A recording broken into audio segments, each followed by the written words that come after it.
What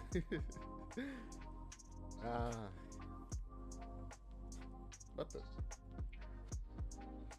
Is it just me, or am I, like, really white on screen today? Like, oh my gosh.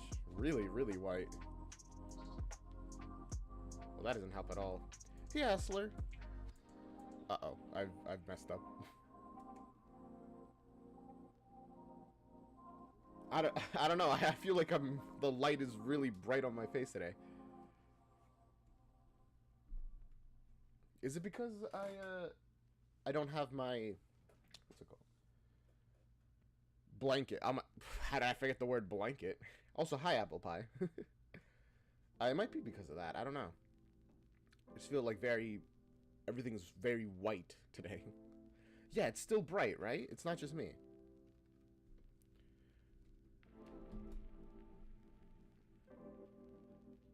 I feel it. What the?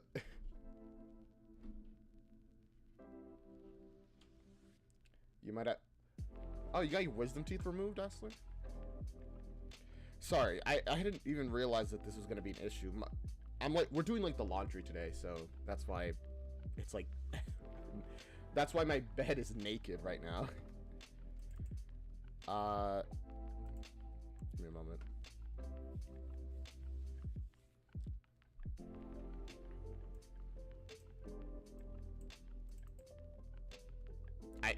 Okay, I guess I can't change. It'll be fine.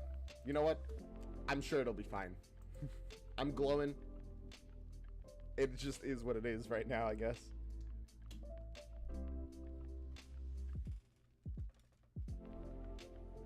Oh.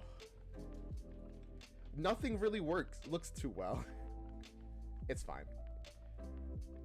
Whatever, I'm not gonna waste time figuring that out. We have a stream to do. And a reaction thing to do. So yeah. Just roll with it. Sweet. Okay. Blah, blah, blah, blah, blah, blah. First of all, I'm very sorry about not streaming yesterday. I was doing a driver's test. I failed it, by the way. But I was doing that. Oh, also, Essler. Interesting you got your wisdom teeth removed. I actually have, like, 4 wisdom teeth that I have, like, no really interest in removing. Because for me, they came out, like, fairly straight on, like, both sides.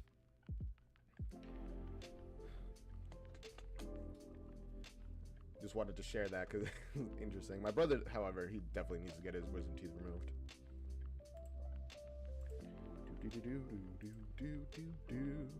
By the way, is the audio good? I've been like messing around with them a little bit, making myself quieter, making the actual audio louder, that kind of thing.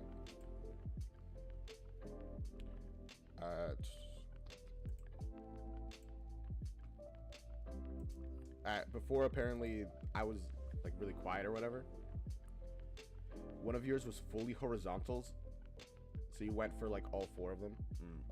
Yeah, I mean, I feel like personally, if I removed one of my wisdom teeth, I'd want to get them all, because then I'd have like a gap here that is not over here, over here, over here. It'd feel really weird to me. Okay. So let us come over here.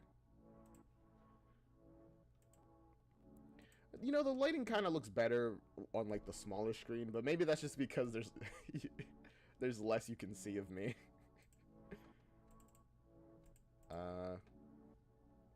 Turn off that music. Oh, right. I guess I should do a little intro for YouTube. Hello, YouTube. Today we're going to be reacting to the Solve It Squad Cashes Out. This is episode 3 of the Solve It Squad back in action. Very exciting. It's been a little bit since our previous reaction to it. I've said what I wanted to say, so we're just going to hop into it. As always, remember to check out the original video down in the description below. It's always linked there. Always give them their support, which they deserve it, because they're the ones who make the content that we react to. Yeah, and while you're down there, I don't know, maybe give me a like, a comment, a subscribe, whatever. I don't know. And let's just jump into it. Doodaloo. Oh, wait. There we go. Now I got it. Biz was a live stream reading event originally broadcast in the winter of 2021, featuring episodes from the Solid Squad animated series being developed by Tin Can Bros. I still can't get over the fact that there's an actual animated series being worked on. That's just awesome. Also, hello, Keith. These are those episodes. Speaking of, I think I finally got why right after this they do the whole like Law and Order or whatever like sting. It's because these are those episodes. It's like these are those cases or whatever. I'm too young. I don't get that. I didn't get the reference before. Cold open. Interior Solvet Squad clubhouse night. Keith is in the zone, frantically working on a laptop. Next to him are empty cans of Mountain Dew Amp Game Fuel Zero. Keith, what? Keith would be a gamer. I just like mix the words together, or at least have energy drinks. I do like how they style themselves to keep with like the franticness. All the physical acting in this like audio reading is so good. Prints out an image of a young executive and tacks it up on a police board full of notes. Keith's eyes have dark circles under them like he's been at it for quite some time. Swallow my pride, I would choke on the rinds, but the lack thereof leave me empty inside. Scrap. What? What is Keith doing right now? He has like one of those conspiracy boards or evidence boards, I guess. Phone is sorry. Already. Okay, got me a moment.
I am so very sorry about that long interruption.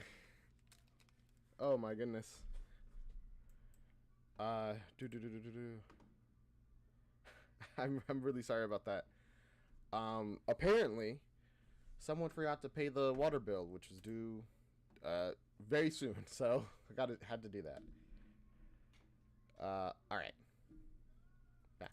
Rex and Gwen shuffle in. They clearly don't want to be there. What the actual fuck, Keith? Haven't you ever heard of working 9 to 5? Like Dolly? Yeah, this better be good. I was in the middle of a meeting. Trust me when I... Oh, right. You still work for the FBI? I feel like, can you just leave an FBI meeting? That feels like kind of, I don't know. I say nothing could be more urgent than what I am about to show you. Wait, Sure. Scratchy, who are you meeting with if it wasn't us? I can't really talk about it, so... Oh, you're in a fight club. Esther rolls out from You know what? Reasonable assumption. First rule of Fight Club, don't talk about Fight Club. Second rule of Fight Club, refer to the first. under a table, wrapped in a blanket and covered in a pile of rags. He's in recovery, dummy. They stare at Esther. What? I'm laying low for a while. Esther, that was supposed to be private. Recovery? From what? I'm like trying to think in my head before they reveal it what he's getting in recovery for. I don't know. Also, Esther was just here? I guess that's not that surprising. They don't exactly live in normal places. Privacy is an illusion. Esther pulls down their pants and sits on a trash can to pee in front of everyone. Well... That is certainly a way to prove your point. I'm in a support group for people with complicated relationships to food, and talking helps. So. Scraggs shoves some... Oh, okay. That makes sense. Right, because as funny as the whole, you know, Scraggs eats a lot just like Shaggy does, it's very much a, like, a disorder in his case, is like, which is really sad. There's nothing real funny about, like, actual, you know, eating disorders. Man, poor Scraggs. I hope he's getting the help he needs. Gum into his mouth. Very hip, Scraggs. I used to go to Al-Anon all the time. It really helped me develop meaningful connections with so many of the top casting directors. The biz really takes a toll on some people. Team, I called this emergency meeting of the squad because I have been duped. And by extension, that means we've all been duped. Interior... Okay, that seems kind of important. Is this going to be a money-related issue? Are you guys, like, not getting your, what would be the term? Royalties from your Solid Squad, like, appearances and stuff? I'm just basing it off the title of the episode, because it's like cash, you know, cash is out, so getting out with money. That's my greatest assumption. Sorry. I just realized I forgot something. We're good. Clubhouse Day flashback a few months earlier. In January. Keith sits alone at his computer. In January, he jumped in a little early. You know what? It's actually kind of surprising. I think that's like one of the few mess ups that we've seen. There's been a couple of technical issues with Gwen's actress where she just stays like muted when she should be talking. But generally, I don't know if maybe they like edit it out, but there's very, very few errors in all of this stuff, which is either a testament to their editing or they're really good at like what they do. It could be both also. I backed a Kickstarter for a new party game from Corporate Jerks LLC. The company is famous for their line of hoverboard coffee makers, so I know whatever they had coming down the pipeline would be Gucci. And guys, this Kickstarter was so tight. Dope video, a great reward. You got pulled into a Kickstarter scam? Keith Wood, actually. Of all of them, he's probably the one who easiest to be like duped in that kind of thing. And most of all, a killer name. They called it the game. Oh, that was never gonna get released. You should. Any Kickstarter that looks too good to be true is too good to be true. Even if it's not meant to be a scam, a lot of people go into those kind of things with goals that are too large, too ambitious. Even me with my like Mighty Grandpa game that I'm working on with my brother, I'm desperately trying to keep the scope down because I know it just won't get finished ever otherwise. They call the game Even now, it's struggling. the game? Fucking sick, right? I immediately sold all of my Hot Topic stock to back the highest possible tier. Well, that's where you went wrong. You abandoned Hot Topic. Is Hot Topic still a thing? Are they like still open? I know there's like been a bit of a revival with it. Keith's imagination, Day.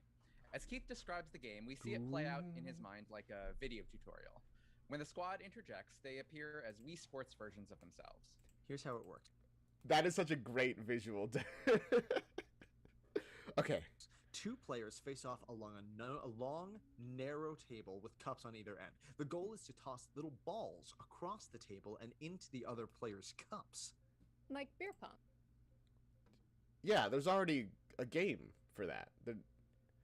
There's already a beer pong game. No, not like that, because if you sink one of your opponent's cups, they can flatten it into a disc and throw it into a little slot at the other end of the table for double the points. Oh, like frisbee golf. No, because... I mean, listen, it doesn't have to be unique. It could just be like, oh, this is like the first app version of this thing. But it does sound like it's just a bunch of other stuff put together. Because each round has a time limit, and after every turn, the players stop the clock, massively upping the stakes of the whole thing. Like speed chess. Yes. Literally, yes. That's what I was thinking as well. Is like, there's... I mean, I know even normal chess has like a timer kind of thing. But I'm guessing speed chess just has like a shorter timer. I'm not super well versed into chess. I don't know a lot about it. There's still a Hot Topic in your local mall. All right, I guess they're still kicking.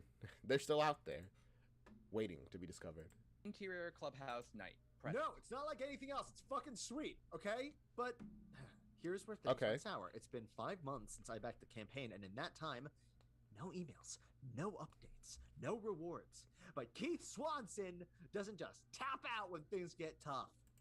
I mean, you probably should at some point. You'd be like, there's a thing called the sunk cost fallacy. I'm sure you guys have heard of it. Just because you've put a lot of money into it doesn't mean you just keep going with this thing that seems to be a scam. I'm just saying. I have done some digging, and I am pretty sure I discovered a massive Ponzi scheme at play here. So, who's ready to help me expose these dicks? An awkward silence as he lets that sink in. None of them care. They're like, okay. I mean, you got scammed. Sucks, man. Although that's kind of a big thing when it comes to getting scammed. There's a lot of, like, shame on one side, and then a lot of, oh, you were dumb enough to get scammed, so you kind of deserve it on the other side. Which I think is a really unfair thing to do. I mean, in Keith's case, we know he is just dumb, so yes, he got scammed. But a lot of times, there's just like... It's not that simple. It's very easy to get scammed. And people who think they won't get scammed because they know better have a higher chance of getting scammed. Just saying. Then, plunk. The sound of Esther's turd hitting the bottom of the trash can. Have they just been ignoring them the whole time? Also, that satisfied expression, I dislike it. If they're a big company, why were they doing a Kickstarter in the first place? Marketing, babe, obviously. No. If they were doing marketing, they would want to spend as little as possible. I mean, I guess a Kickstarter is technically a very cheap marketing ploy. But just post it on Twitter instead of on Kickstarter? I don't know, Keith. Stealing money via a very public crowdfunding campaign doesn't really add up. Have you tried messaging them on Kickstarter? No, and that is why we need the full might of the squad behind this one. Oh, so you haven't even tried to communicate with them. I mean, to be fair, if they're meant to send like automated emails to everybody who's supporting the thing, the fact that they haven't said anything does imply heavily that this is a scam. But you should probably try to reach out first before you jump to, okay, this is a scheme. We got to take down this entire company. It just feels like we're skipping a couple steps in this process. Esther pulls up their pants and begins to roll back up into their blanket like a human burrito. Wake me up when we get something interesting, like a serial killer or a hamburglar. Sorry. Listen, the Hamburglar they've avoided custody for far too long. I feel like we can get them. You think the Hamburglar's ever gonna get a revival? Is ever gonna come back? A little renaissance? Grimace from, McDonald's got it, so I don't see why the Hamburglar couldn't. Sorry, Keith, but this case just doesn't have the chutzpah people have come to expect from the Solid Squad. Gwen and Scruggs Yeah, turn to fair leave. enough. Wait. Remember for my 12th birthday when you all gave me that personalized coupon book? No, why would they? I think you're the only person who holds on to things from like decades ago, man. Oh yeah. Sort of, I guess. Actually, I'm genuinely surprised I kind of remember that. I mean, no, I guess it's not that weird. To me, it's very surprising. That's because I don't remember things from like my childhood at all. Keith pulls out a ratty construction paper booklet. Still got one left. He tears out the remaining coupon titled Boss for a Case. Notwithstanding natural disaster, personal emergency, or being grounded, the very special coupon of this very special birthday boy may use this coupon at any time to enlist the squad to do whatever he sees fit for one whole case. Your name's below, expiration date, never. That's so funny. I mean, really, they don't have to honor that, because that's... First of all, children cannot sign contracts without parental consent. So, even then, I don't think they're really allowed to. I think it's just the parent signing on their behalf as their guardian. So, like, that... And is it notarized? I'm thinking that if we bring this to court, it'll get thrown out in minutes, if not seconds. I don't think they want to do that, though. Consider this coupon cashed. Keith beams. Esther screams into their blanket. Back in 1995. It's actually really cute that they didn't even consider being like, no, we made that when we were children. We're not going to honor that. They're like, fine. We did do that. Four meddlesome teens and their talking dog Kluber achieved pseudo-celebrity status by solving mysteries that had somehow stumped adults. Pseudo-celebrity. They weren't even actual celebrities, which, I mean, fair enough, I guess. They called themselves the Solid Squad. Cracking cases in the 90s style. Showing crooks crime never pays. But then Kluber got murdered in a satanic ritual and everybody went... I'm sorry, that one part always gets me. Got murdered in a satanic ritual. It always gets me, it's so good.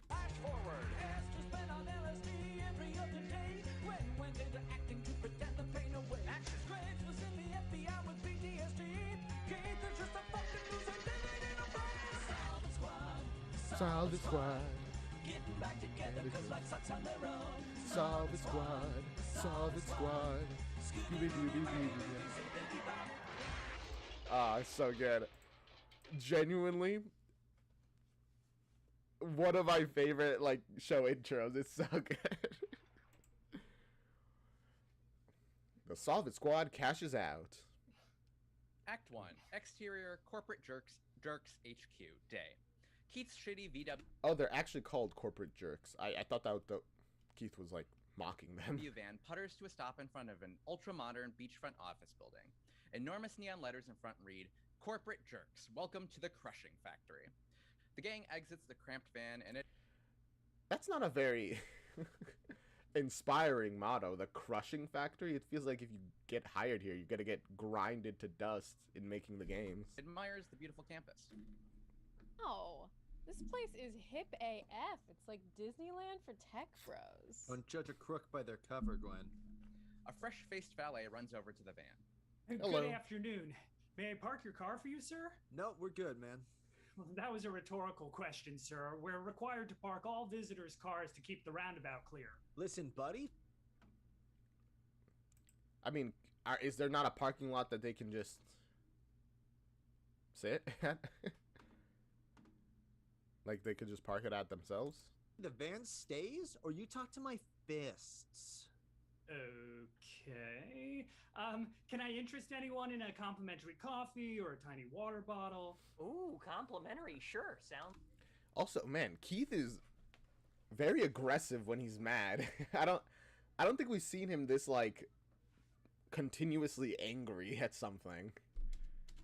Guess he really doesn't like getting scammed. Great. Coffee sounds great. I'll take a matcha. The valet takes a sidelong look at Keith and jogs away. Anyone else getting douche vibes? No, just from you, Keith. This from a guy who schmeagled a 16-year-old fake coupon and then threatened a minimum wage worker like a Republican. Keith, I know you feel wronged, all right? But it's probably best to approach this investigation from a neutral perspective. We'll get more info out of them if we're polite. Gwen, True. At the very minimum, being nice has people, or at least being polite, makes people at least willing to meet you on your, even if they're rude, as long as you're not, you can get some stuff from them. Which is, I mean, that's not the only reason you should be nice, but if you want to be purely self-centered, be nice because it benefits you to have connections. Unfortunately, I don't think Keith is capable of being neutral about anything. wanders up the driveway, scoping out a good photo op. Keith, take a picture of me jumping in front of the neon sign for my grid. Keith fumbles with her phone. Gwen throws up peace signs and prepares to jump. Suddenly, a gaggle of drones overhead buzz past towards the shoreline. From out of the waves emerges Tucker Bossman. Oh gosh. These are gonna be like the most annoying tech bros in the world, aren't they? I can feel it. He flips his hair out of his face, flashes a smile, and adjusts Also, his jump. That's Darren, isn't it? Who is that? That is who we're here for. Tucker Bossman, CEO of Corporate Jerks. Tucker walks onto the shore as Okay. Gwen is interested, unsurprisingly. I guess another influencer type person is just like... the drones surround him, blow-drying his hair, and they dress him in a crisp suit with no tie. He's sexy. Man. I wish I had drones to do that. Just dress me and be like, alright, drones, begin. Then again, I could just put on my clothes like a normal person. I don't know, maybe he doesn't have time for that. He's doing business, because he's a businessman with a business plan. Extravagant, and more impressive than Keith in every way. Not gonna lie, I like a man who programs robots to do his bidding. Tucker Oh, okay. You know, I think this is like one of the first time we've seen Esther have like an interest in a person.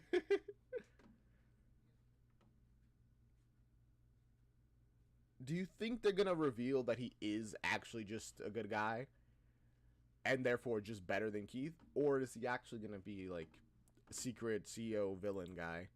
I could see it either way. Well, actually no, I can see him being just evil because he's a tech bro who runs a tech company. And they may not be all evil, but they sure are dumb in a way. dictates messages to his flying entourage of drones as he approaches the building. Cancel my 4 o'clock, and let Jillian know that I'm not going to hesitate to blow up the entire deal if we don't do things my way. Beautiful morning to conquer the worlds, huh, friends? Fire air day, Mr. Boss Man. What? I mean, okay. Sorry, I don't have much to say. I'm just trying to get the vibes. Also, Darren's camera is so much worse than theirs, which is so funny to me. Yes! Yes! Because he could afford a really good camera. Get it! Get it! Please. Please. Okay. Call me Tucker. Tucker flashes $1 million smile. Gwen swoons. Keith scowls. Tucker spots Keith's van parked in the roundabout. Oh, he's getting so mad. I gotta fire the new valet for letting maintenance park out front. Gross. Anyway, can I help you guys find someone? Well, now, Keith, I feel even worse. You're about to get a man fired for just because you didn't want the car to be moved. But ouch, burn. I know the van is old and ugly and hideous and can only reach 50 on a downward slope. But maintenance vans, they don't deserve to be compared to that. Now that you mention it, we do have a few questions. Because we are journalists from the Mayberry Times, and it would be our great honor if we could have a few minutes of your time. Right, Keith? Keith literally swallows down his rage and nods in agreement. Journalist, huh? Okay. Oh, thank goodness. I wonder what Keith was going to say. It's like, no, he probably would have been really aggressive out the gate and being like, yes, we do, because you are a scammer, and I want you to admit it. Which is like the worst way to get somebody to admit that they're in the wrong. You must be the paparazzo, huh? Hey, Walter, did I have an interview scheduled for today? No, my man. The only thing left on your schedule is 9 holes with the bros at 1400 hours. He has an AI. Uh-oh. This is worrying. Could there have been a technical error? We're certain we had an appointment for today. Hell, maybe. Really, the only thing these drones are good for is not bringing you a lawsuit when you grab their ass. Huh? All right, grab a hoverboard. Okay. That certainly tells us a lot about this Tucker guy. I'll take you on a quick little tour. At the entrance to the building, they each grab a hoverboard off a rack. Tucker jumps on his and does a couple spins for flourish. Keith jumps on one and falls flat on his ass, but he tries to recover and poses like it was on purpose. I actually understand Keith. I've seen those hoverboard things before. I feel like if I even like touch one with my foot, I would fall comedically. It's just like, all right, pew. That would be me. Esther sits on theirs and rides it cross-legged. Once Gwen and Scraggs are mounted, a drone flies in between them and delivers the beverages they ordered from the valet. Oh. Matcha. Nice. Pie. Do you have any non-dairy creamer, Mr. Tucker? Oh, sure thing, boss. We got creamer, we got oat milk, goat milk, cashew, avocado, vodka. Whatever you want, man. Whatever you're feeling. Avocado creamer? Okay, maybe I'm just not much of a coffee guy. Or whatever he ordered. That sounds awful.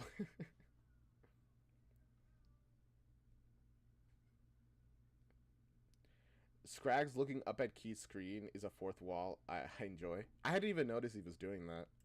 I'm gonna be paying attention. Just all you gotta do is say, "Hey, Walter." He's our. Oh, right, when he was like, right, Keith? You're right, he did technically break the fourth wall there. But in a way that felt really immersive that I didn't even notice. Automated robot, I'll get it for you. Hey, Walter, got any Percocet? A drone flies over and dispenses some pills into Esther's outstretched hand. No wait, no human interaction, no government oversight. 5 stars. I'm gonna be real. That seems like not a great idea, but okay, it's Esther. They can take it. They're fine. If other people, however, asked, I feel less confident in their ability to handle the drugs. Interior Corporate Jerks HQ continuous. Tucker and the gang slide through the sleek and spacious halls, passing employees playing video games, meeting over coffee, and a group watching a robotic cockfight. Now, the most important thing to us here is... A robotic cock. Like, so you made 2 robot chickens just to fight? That's kind of sick. It's like Robot Wars.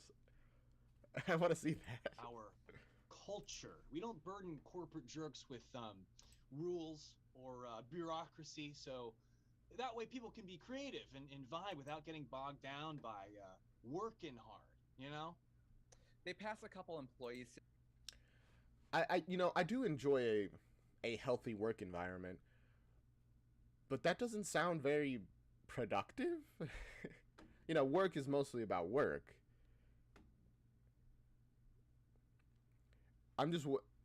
It just sounds too good to me. I'd be like, okay, so what's the consequences of this? What's the downside? Sitting on beanbag chairs. Oh, whoa, neat chairs. Scrags, I have literally suggested that we get the ultimate sack 6000 for the clubhouse dozens of times. And as CEO... Listen, the clubhouse is too small. Well, maybe it's not that small. I keep imagining the clubhouse as like this tiny cupboard, essentially. But clearly they have enough space to at least, like, almost stand up. And, like, walk around a bit, even with all 4 of them in there. So maybe they could do... No, if they did get some beanbags, they probably wouldn't have any more space to walk around. Of the company, if I can't motivate my employees to be operating at their best, then I'm wasting my company's second most valuable resource. What's your first most valuable resource? Cash. Money, honey. They pass an indoor... I mean, yes, objectively. Alright. So far, it does sound like a decent company. climbing wall covered with employees wearing... And he feels very honest. VR headsets. Looks like you have more money than you know what to do with. Oh, that wall over there? That wall is crucial to our company's team building program. Scraggs glides by a counter-long mixed nut dispenser that says snack station on it and fills a bag full of trail mix without slowing down. You gotta admit, Scraggs is impressive in how fast he can get food. It's like second nature to him. He doesn't even need to think about it. Just like, boom, got it. VR headsets, gaming stuff. Not a lot of work being done, but okay. Then again, it has been 5 months since they started working on what's supposed to be a, like, beer pong frisbee game with, like, a timer. Which, I don't mean to offend. I don't feel like it should take 5 months. Like, with a team of people, you could be able to crank that out fast. I could do that in, like, a month if I really hunkered down and do it on my own. And I'm not, like, the best at making games. Listen, every entrepreneur knows you can never have too many perks. Or avoid too many taxes through offshore shell companies. Exactly. I mean, true. One big bean bag for all 4 of them. Nah. Keith? That's a bad suggestion. You don't want to share the beanbag. Exactly. In America, capital is king. But anybody can bootstrap their way up to the unimaginable wealth and success that I've had. Even the pitiful owner of that shitty old van out front. You can quote me on that. Keith has had it. Oh! He cannot handle the insults to the van. But also, that's just not true, man. That's the American dream, but it's not been the American reality for a while. So that's why you would scam your unsuspecting fans on Kickstarter? They stop abruptly in front of a lounge. On the wall is a banner promoting the Kickstarter for the game. Whoa. Slow down there, dog. We're really proud of that campaign.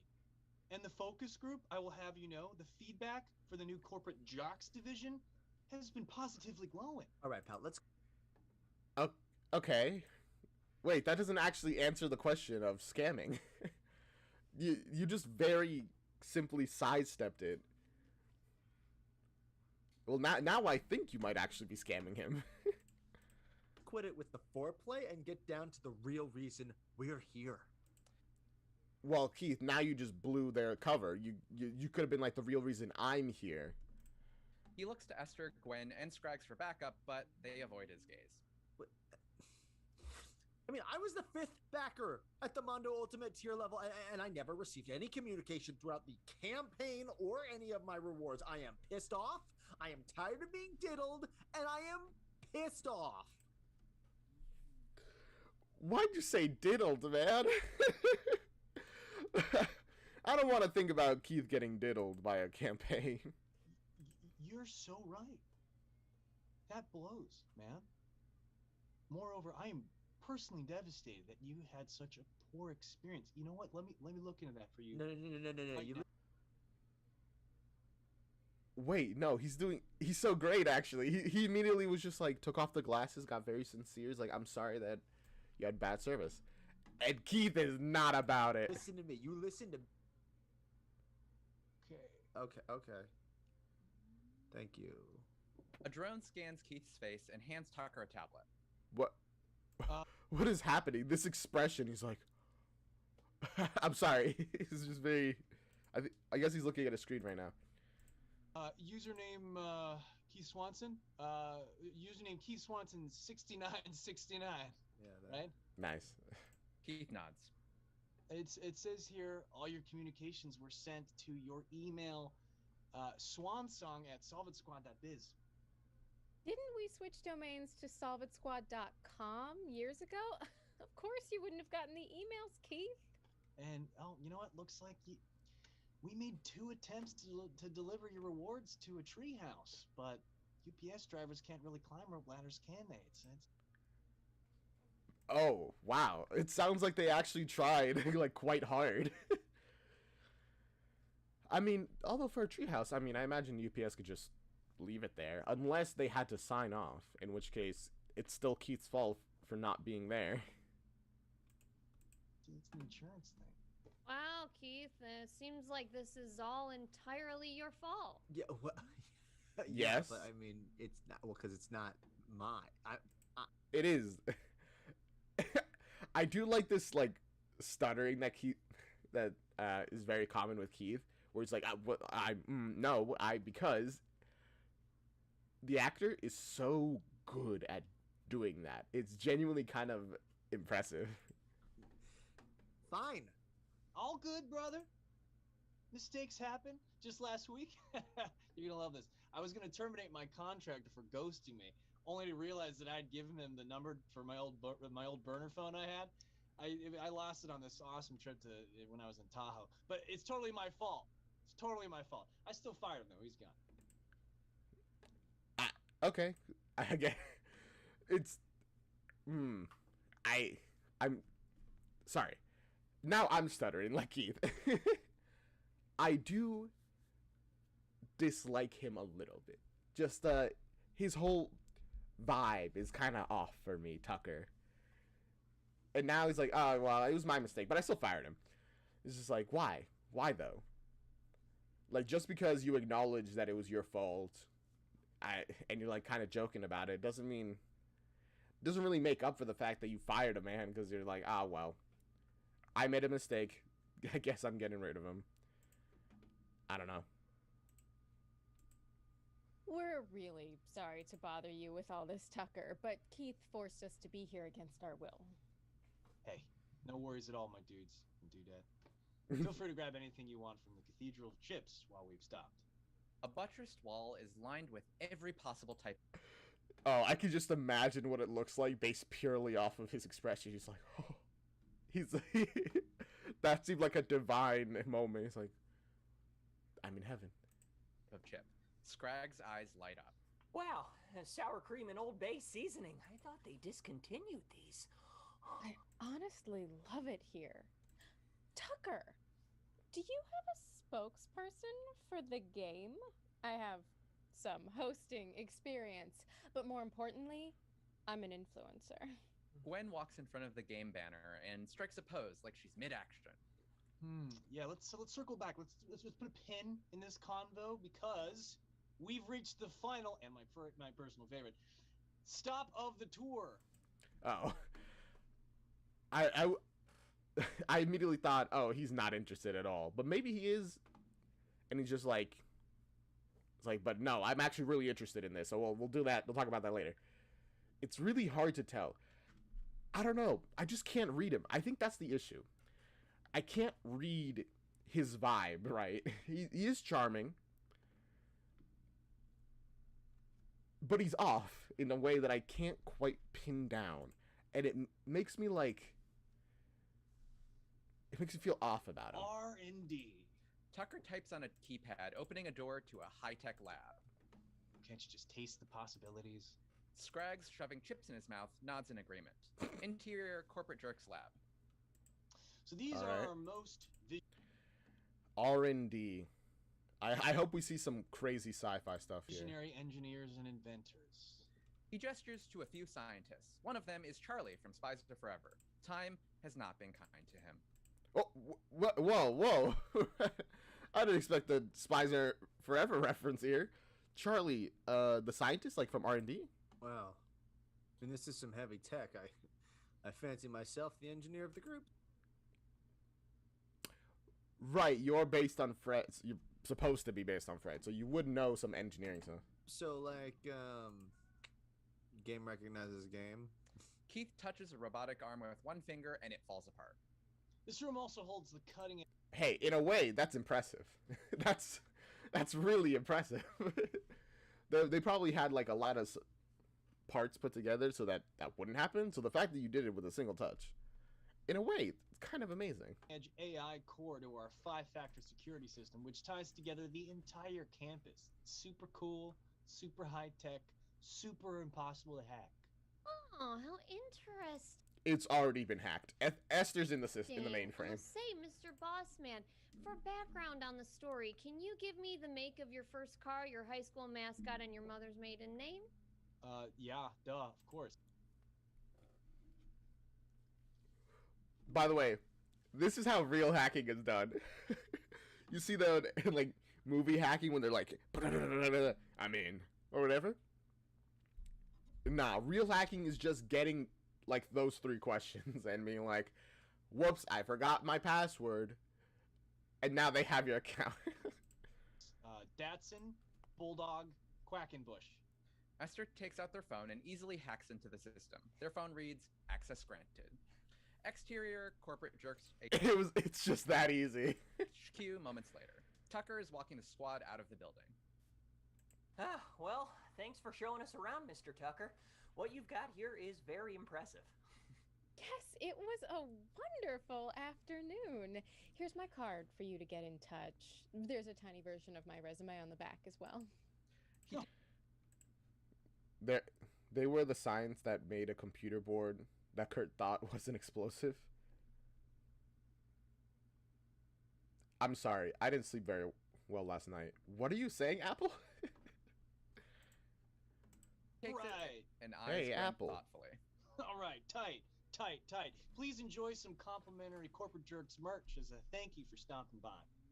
A few drones fly up holding gift bags stuffed with merch for the gang. Oh, let's go.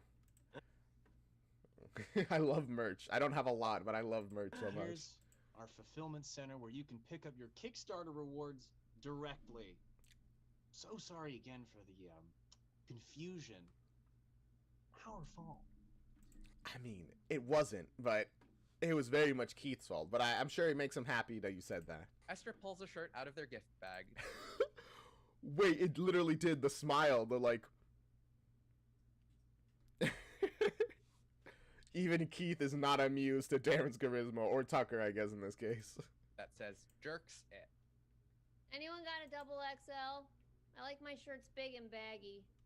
The drones surround Tucker and physically lift him into a fancy convertible that's parked behind Keith's van. For a second, I thought he was gonna go like this and then just fly up. He's like he's Jesus or something.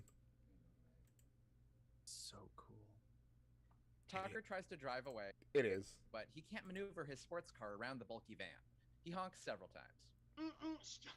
Shit! Seriously? Come on! What moron owns this van? I really don't want to have to take the chopper. Hey, bro, like you said, it's probably some sad, unsuccessful schmuck. We came by foot, so, later. Seriously? Keith? Walk away, just walk away. The gang He refuses to to lose in any way. The car's probably gonna get towed now. You know that, Keith, right? Awkwardly shuffles off. Tucker continues honking his horn. Interior Solvit Squad clubhouse, evening. I guess just the fact that, whatever, I win, technically, and that's all he cares about. Having just returned from picking up the van, the squad climbs into the clubhouse. Esther is swimming in the double XL shirt, which covers 3/4 of their body. Keith is holding several parking tickets. You know what? I wonder how just, like, really massive baggy clothes would be. I don't think I've ever... I pretty much always just wear things that fit me. I should probably experiment with that. It would probably be comfy. How can they ticket me 6 separate times? One of these is for public indecency. You're lucky they didn't tow you, Keith. I can use squad petty cash for this since it was a No, absolutely not. But also 6 times? Why? I genuinely don't understand. Why did they? Public indecency? What? Makes sense, right? Absolutely not. That's what I'm Why saying. did we all have to sneak back after hours to get your van anyway? As team captain, I'm not going to explain my reasoning. Just know that it had nothing to do with my personal embarrassment. It had everything to do with that. No, that CEO sort of reminded me of you, Keith. Really? Yeah. Huge ego, totally aloof, but then again, he takes care of his body and has millions of dollars. A tear forms in Keith's eye. Thanks, Esther. That wasn't a compliment. But that's the nicest thing anyone has ever said to him. Oh gosh, he's so emotional. You know, I actually thought it was a pretty fun day. So, case closed, and now on to the case of upgrading our snack game. It's not close. I know it seems like that guy exonerated himself, but I know there is something weird going on. Come Okay. Listen, if there's something weird going on, it's probably nothing more than normal, you know, Silicon Valley tech bro like scams. I mean, they happen all the time. Sure, I guess it is morally right to like resolve them, but you're going off of literally nothing to like do this. I don't know, man. on, Keith. Having mediocre tech isn't a crime, it's just a liability. Well, I'll see what I can dig up during our meeting tomorrow. What do you think about this slogan to pitch him?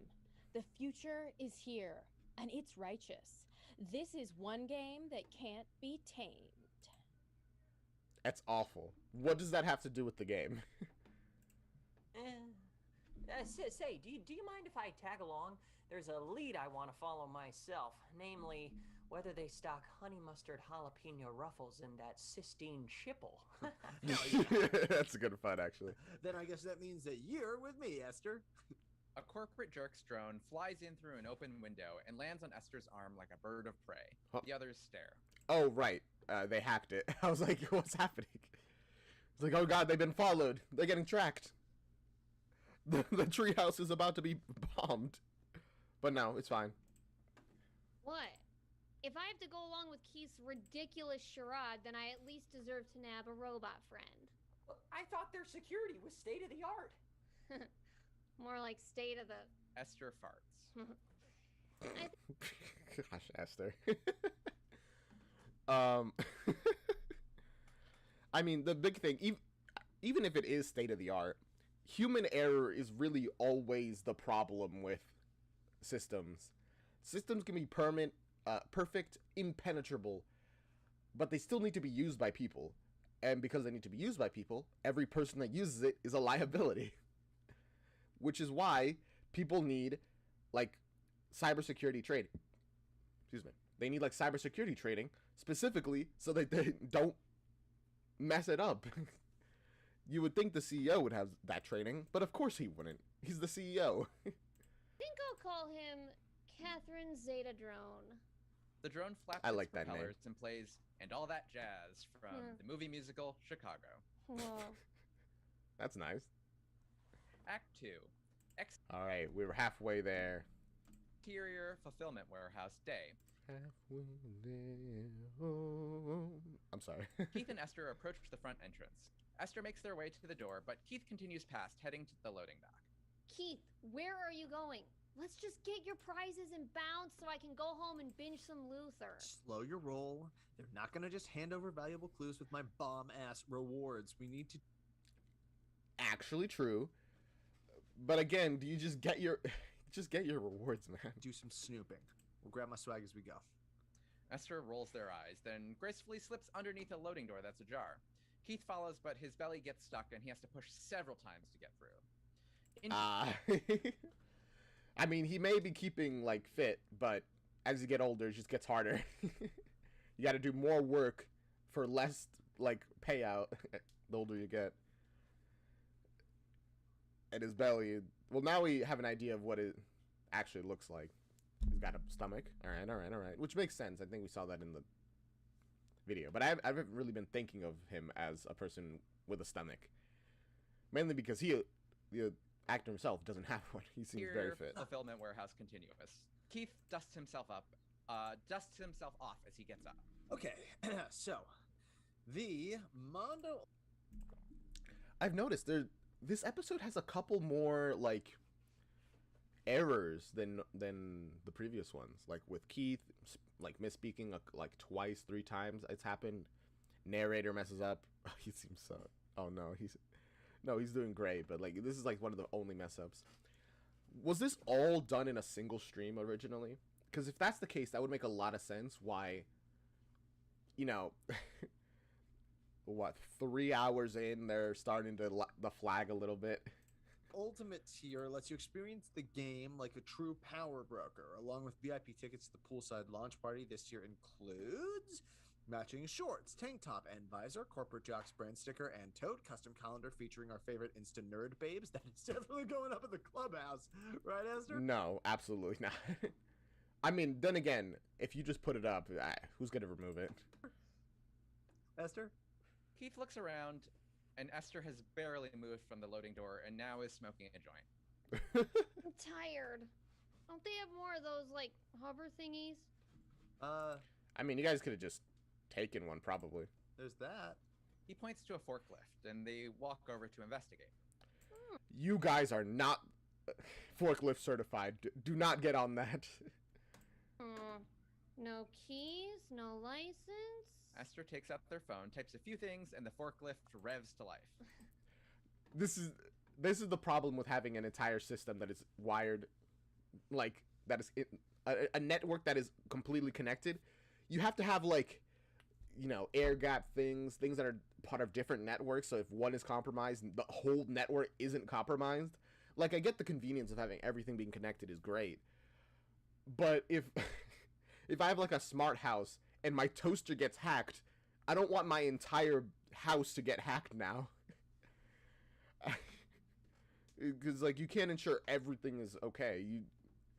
You have to have at least some layers of, like, security. No problem. They hop inside. Wow! It's like the whole world is becoming the smart houses featured in the Disney Channel original movie Smart House. Yeah, the only... What? What a specific reference. That's also a specific reference that seems really familiar to me for some reason that I can't quite figure out. The only downside is that any schmo can hack your Tesla and turn it to a remote-controlled death trap. Buckle up! Before Keith can, Esther hits the gas and they tear off. Oh gosh, they're speeding on the forklift. I hope the controls of the forklift with the hacking at least plays like a game, in which case they'll be fine. And if not, well, it was nice knowing them, honestly. Your Corporate Jerks HQ day. Gwen and Scraggs approach Tucker. He's wearing expensive workout gear and fiddling with his smartwatch. Hey, Gwen, and this guy. Thanks for. Then again, did Scraggs introduce himself before? Thanks for meeting me so early. TBH, I've got ADHD and a back sked, so I'm gonna have to multitask with you on the go. Are you cool with that? Scraggs looks through the plate glass entranceway and sees the Cathedral of Chips in the distance. A bag of chips looks back at Scraggs with sad anime eyes. It's like, Scraggs, don't you want to eat me? It's like, yes, I do, but I must wait. Oh, that's tragic. Truly the most depressing romance. He puts his hand longingly on the glass. Sure, no problem at all, Tucker. We're totally flexible. Perf. I hope you guys The small little no, I'm not. Why would you say that? are ready to sweat. Smash cut to interior spirit cycle day. In this room, we ride as one. I'm gonna ask you to give me everything you've got, and then give me more. Then reach down deep in your spirit and give me even more. If you don't black out, it doesn't count. Oh my goodness, going plus ultra. Ultra. Double time. Gwen and Tucker are spinning away as the enthusiastic instructor continues shouting at the class. Scruggs hangs near a juice bar in the back of the room. So I had a couple of ideas for the game campaign. I called an old showrunner friend last night about licensing my character from my old TV Hold that show. thought, Gwen. Beat's about to drop. Meanwhile, at the juice bar, Oh right, he's listening to music, which makes sense. It's the best way to exercise. Have something that pumps you up while you do it. I mean, I feel like that's probably the biggest part of having like a trainer. They like hype you up and and now you have a person who has expectations that you want to fulfill. Because if it's just you, you'll be like, well, it's fine, it's whatever. But it's like this person, like, I don't want to. We have a schedule. I can't just drop it. And also, you're paying them, so he's like, oh gosh, I don't want to just waste money. And that's not even going into the fact that they actually know how to train you best. Can I get a chocolate banana smoothie with a dollop of peanut butter and, if possible, sprinkles? Sure thing, babe. Pedaling a bike but going nowhere, not your thing? I'm just here for a work thing. Well, more like a moral support thing, I guess. And a breakfast thing. I'm starving. It's a lot of things. You want chia seeds, whey protein, and B12 too? Scruggs looks unsure. Meanwhile, on the bikes, Alright, well, I guess he's getting it anyway. Hopefully, it's fine. I don't know what... Actually, what did he say? And a breakfast thing. I'm starving. You want chia seeds, whey protein, and B12 too? What does that mean? Scruggs looks unsure. Meanwhile, on the bikes, God, I love this. A body in motion is a body worth living in. Ain't that right, Gwen? Yeah, Woo! totally. Plus, it's nice being just another worker bee in the fitness hive. Right here. Gets tiresome always being in the spotlight. Now that I can relate to. Alright, I guess. I mean, you in your private gym being just one another gym goer. I don't know about that, but alright. he starts pedaling at twice the speed. All right, everyone. We've got a shining warrior spirit over here. Let's elevate his power. A literal spotlight shines on Tucker. The rest of the participants applaud while continuing to cycle. Well, not a private gym. Sorry. I assumed that it was. So I guess what he said kind of counts more. Tucker gets off his bike, and the spotlight follows him as he walks over to the instructor. Please, everybody, I'm just like you. I'm just a person who sees what he wants and takes it. What's standing between you and your fantasy of what you can become, huh? The crowd. Oh, I guess we're just immediately transitioning from ex-gym to motivational speaker. Inspire you. Yeah. You just gotta be like me. You wanna be rich? Easy. Be born rich and use that money to make more money. Just take a small loan of $1 million and you got it. Crowd cheers. Tucker mounts the instructor's bike and begins leading the class. All right. What? Huh? I want you all to crush your insecurities. Wait. Why are you in charge now? What happened? Delete no from your vocabulary and just push through. Let's go. Interior. The instructor was just standing there like, yep, okay, I guess you're leading now. Fulfillment warehouse simultaneous. Keith rummages through his Kickstarter rewards on the back of the forklift. Esther is wearing a pair of the game's sunglasses and reading from the instruction manual. I got almost everything I'm owed, but not even a shred of illegal merchandise. These pallets are clean. Genuinely, I mean, why would they have illegal merchandising? If they want to make money, there's I'm sure many other better ways to do so. In overtime, competitors circle the table when they hear the music play. Wherever they are when the music stops is where they shoot from. This is musical chairs. No, that's stupid. But how cool is It really sounds like they just took as many of like the games that people can play on their own and smashed them together in what kind of sounds like a really fun combo. And is also makes more sense in why it's taking like 5 months to make. There's a lot of different mechanics in the game. I mean, even then, if they have like a decent team, they can probably do it in like whatever. It's fine. I keep thinking about like how would this actually get done? Is this? If it's multiplayer, and that by itself extends how long things take because they got to get servers up as well, beyond like the actual like coding of it. A player can physically defend their honor using the following moves if they lose by more than half the number of their age? That's Krav Maga. That sounds made up. What is Krav Maga? That sounds like a martial art. It isn't. Okay, so what's your deal? You've got your bounty for this game you're so obsessed with that is literally the combination of sports that already exists. So, like what else do you want? Okay. Esther. What do you mean, Esther? That's their name. I clearly want justice. Douchebags aren't good people. There's always dirt if you dig deep enough.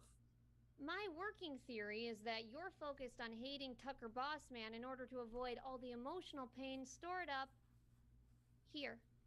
Esther points to Keith's heart before bringing their finger up to pop him in the nose. Ow. Got him. But also very real. I mean, it probably wouldn't happen, but I would like it if Keith, grew as a person slightly and acknowledged, okay, yeah, maybe I have issues. But then again, I don't know what kind of cartoon this would be. Is this like a serialized thing? Is it so like there's a series essentially, or is it just purely episodic? I personally I prefer like a balance between episodic and serialized stuff, where we get episodes where it's just like chilling, and then like episodes where like there's like still things that advance character arcs, and then other stuff which is like actual story stuff happening. I don't know. Am I wrong? Nope. Interior spirits. Let's be real. When is Esther wrong? Simultaneous. Gwen stumbles towards the juice bar, her legs like jello. Tucker, looking radiant, jogs over. The barista is finally finishing up the smoothie as Scraggs clutches for it impatiently. And a sprinkle of ginseng extract. Now, where did I put those lids? No time to chill. Why is it still not done? How long is this meal taking to make? How many ingredients did you ask for, Scraggs? We got a book. Oh, sorry. I was about to call them Snags for some reason. What? Boogie to the park. Let's chat more there. You game or lame? I'm not lame. Yeah, but my Gwen glares at Scraggs, grabs his hand, and pulls him away. No, Scraggs can catch up later. He'll be there. Just wait. Reaches longingly at his perfectly complete smoothie, which stares back at him with sad anime eyes. No. They keep having sad anime eyes. I'm sure they have the giant anime tears dropping down their face. Interior, Park Hotel, later. Scraggs, Gwen, and Tucker are seated cross-legged on the floor of a trendy hotel room meditating with a guru. Oh, alright. Follow each thought as it flows by in the babbling brook of your mind. Wait, when do you get to actually doing your work? I'm starting to realize. Okay, exercise, meditation. Each one should take at least an hour. Well, I guess 2 hours isn't that long, but no, then you also got to get like cleaned up, and that I assume you're not going into the sweating. But then again, he did their exercise in the time it took for that smoothie to get made. So either that smoothie took a while to make, or it was a very short exercising session. Whatever. You can do a lot in a single day with time management. I just have really bad time management, so I underestimate what can be done. My goodness. Oh, before I lose this thought, for the print campaign. Let thoughts They're meditating. Let the thoughts pass by. dissipate, carried away by a wave of consciousness. Release yourself from your states of physical being. Pain. Suffering. Hunger. Scrag's stomach rumbles, making a loud groan. He can't quite escape the hunger.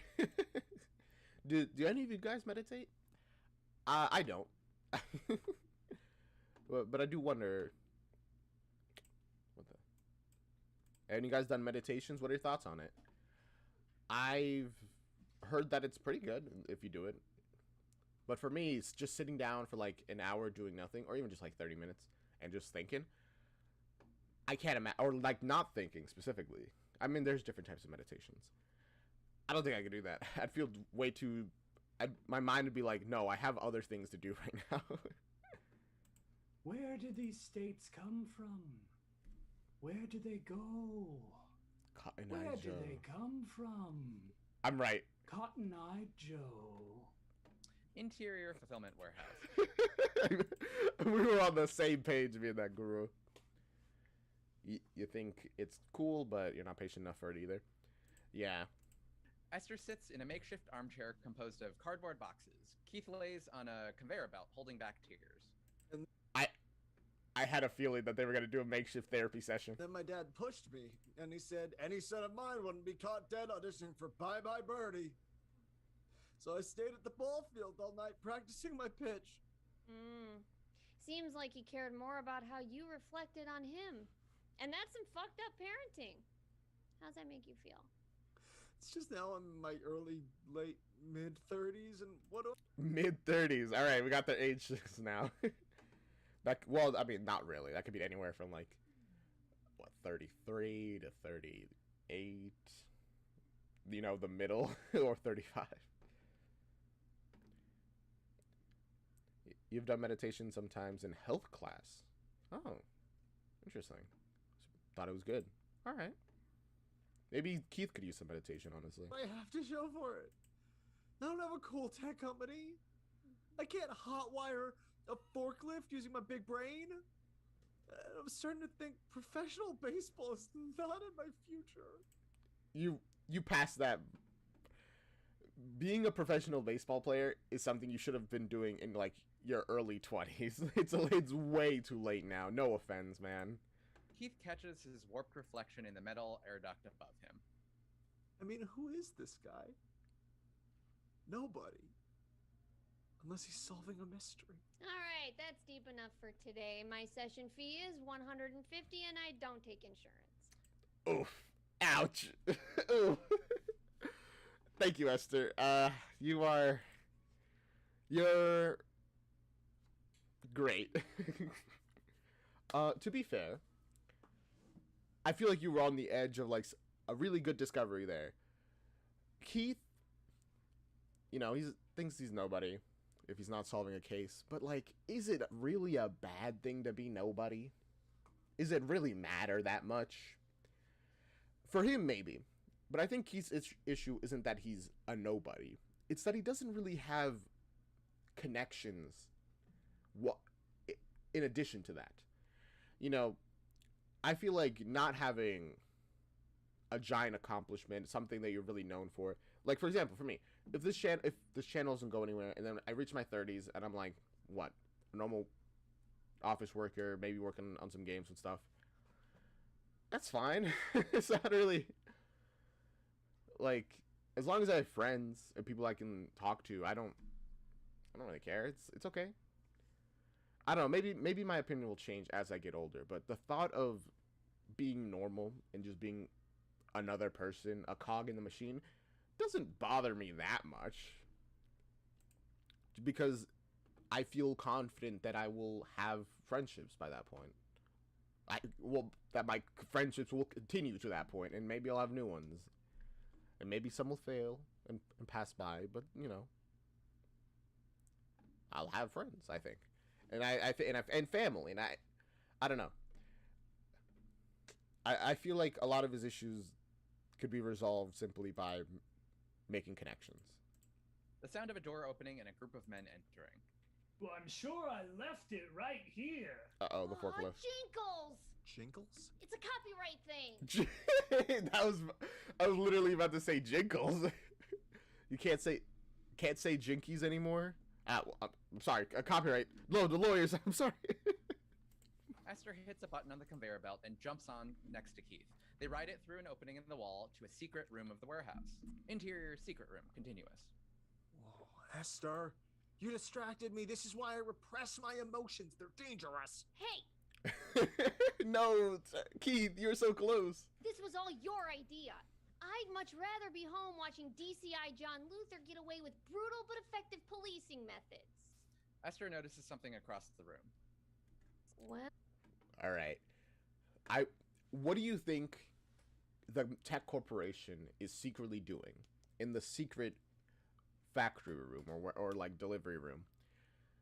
Now, if we're being realistic, they could be smuggling stuff, you know?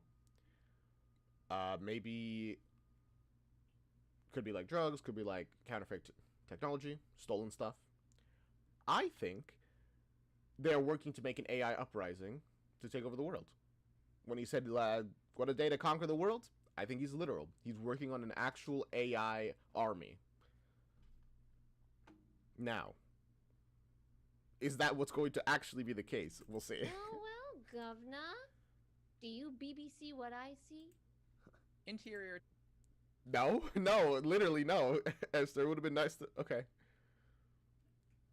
Going full Android Emma. Tesla, later. Real. They're making the Android Emma. Oh no.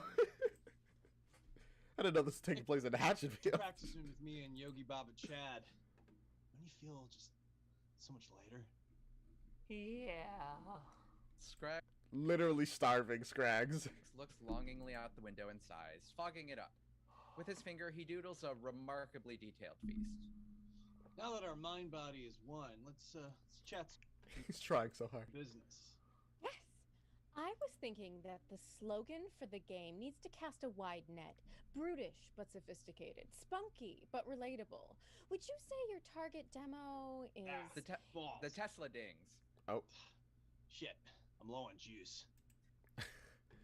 There's no way that this conversation is going to happen at any point. I think Gwen's issue here is that she doesn't quite get the tech bro mindset. I don't quite get it either. But you're taking way too long to speak. You gotta be snappy, you gotta be fast, you gotta say buzzwords. Like, buzzword. I don't know any buzzwords. Oh gosh. Interior Tesla dealership, continuous. Tucker pulls his Tesla into the middle of the showroom. Scraggs and Gwen follow Tucker out of the car and over to a brand new Tesla. He hands an American Express black card to the dealer, who swipes it and hands it back with a glass of champagne. Tucker chugs the champagne and gets into the driver's seat. Ah, God, I love a productive morning. What? Yeah, Huh? whatever you're saying about being relatable works. I like that. That's good.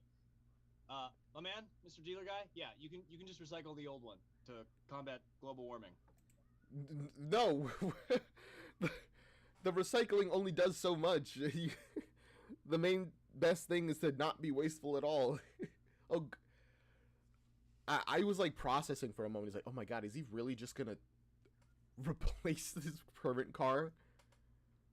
I mean, that actually reminds me of like from Overwatch, whatever his name, the death mask guy, who just like pulls out shotguns, fires, throws the shotguns, and then pulls out more shotguns to fight you. There could not be a more wasteful way to fight. Cut to exterior Arctic Ocean day. In the middle of the ocean, several polar bears Arctic. Oh, we're gonna see the effects of global warming. are floating on Teslas. In the distance, an ice shelf collapses. You know what? Good for them. They're floating on the Teslas. Now they have a new way to live. And they can adapt to, they can slowly evolve to live on the Teslas. Oh. Interior secret room, continuous. Keith and Esther sift through bins filled with electronic components. These look like nanny cams that are being prepped for installation. Whoa, cool. No, Oh, okay. So not AI uprising, simply trying to steal all your information by, putting cameras in your stuff. That's kind of normal, to be honest with you. I mean, technically, it's a little more extreme and definitely illegal, because actually recording people without their consent is a no-no. But it's like only really a step up from where they're already at and stealing all their information. Surveillance isn't cool, Keith. Nannies should be able to punish those little fuckers as they see fit. Oh, well, here's more of those shirts we got at Corporate Jerks offices. I'm gonna grab 5 or 6, sell them on eBay. Huh. Okay, good for you. They were all manufactured with the same strange seam in the collar. A little pocket. Well, no one's gonna buy them if they're defective. Hey, what is this? Keith, you're not realizing, you're not picking up what... Actually, of course you're not picking up what Esther's putting down. They put cameras in the clothing? That is... I thought they were putting it in, like...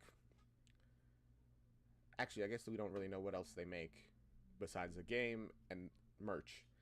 In the clothing? I feel like eventually somebody would realize that. They'd, like... You know, especially in the collar, you adjust your collar, you feel like... Wait a moment. What's this? You know, somebody gets curious, they cut it open, and like, a camera? That'd be shocking. Little microchip thingies over here. Zing! Esther puts it all together. Their eyes The brain blast. roll into the back of their head and spin like a slot machine before stopping on bingo and bongo. Keith, Bingo bongo, let's go. I think we just found your dirt. Interior Soho House. That smile is like, oh, we did? Let's go. Simultaneous. Really, really, really glad we finally found somewhere private to chat, because between you and me, Janine, Reveal Gwen, Scraggs, Tucker, and Janine, a journalist for Wired magazine, seated at a table in a private dining room. Mark and Janine. Yeah, private with just all four Jack, of you. they've lost their nerve, and we all know what happens when there's chum in the water. Scraggs tries What?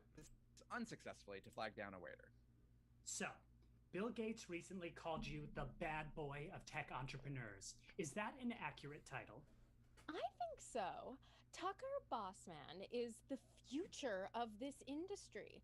And it's great that he doesn't have any of that stuffy, much ado about nothing Silicon Valley attitude.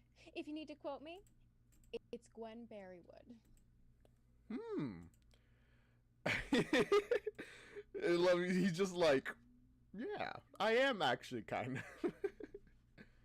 Okay, so, you know, Gwen is kind of good at what she does. Kind of.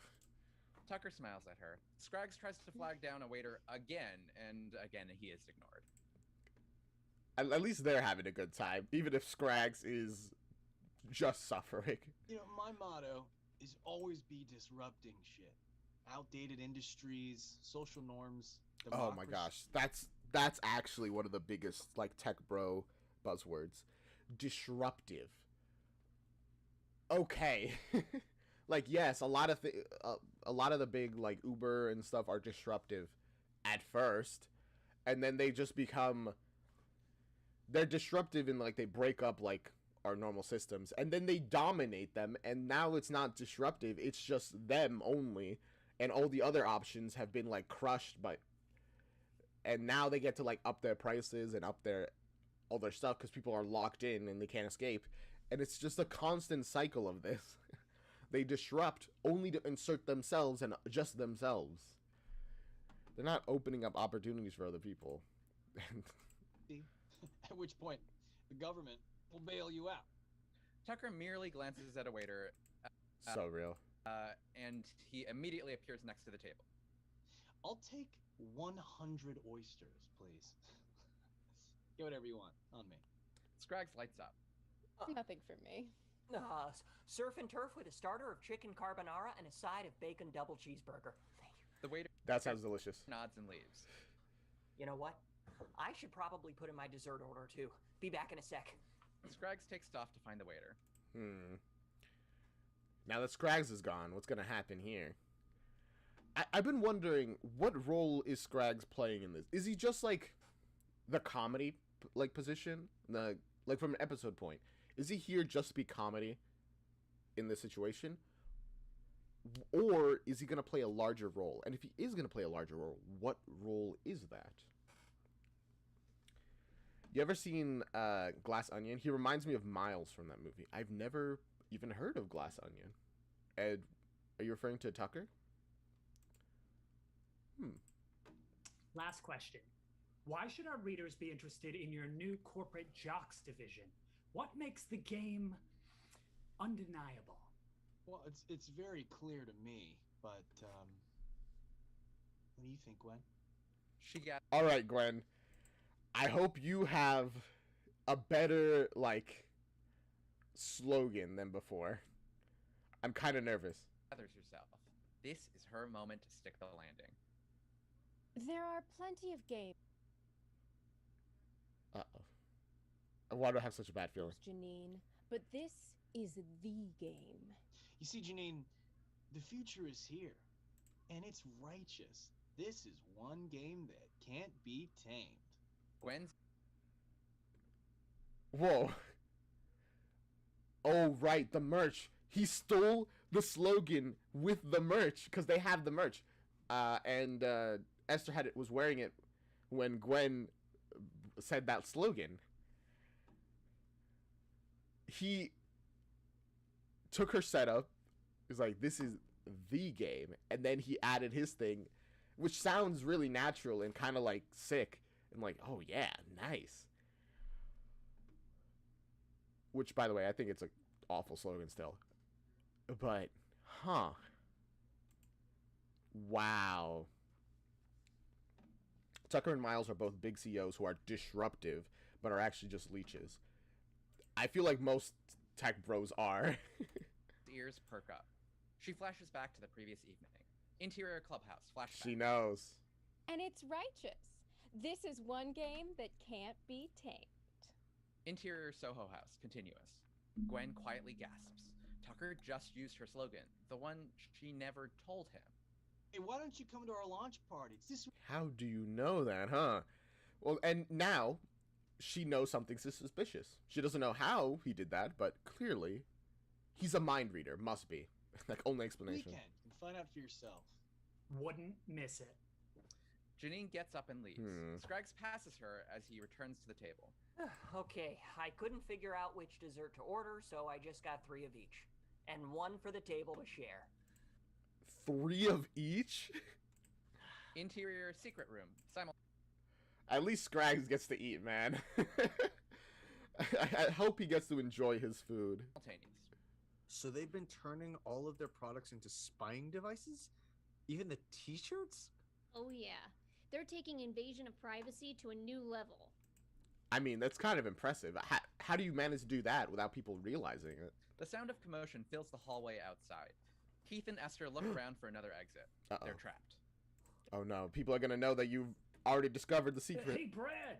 Are you in the secret room watching Outlander again? We've been made, but my rewards are still in the forklift. I would rather die than leave them. Esther speaks into their phone.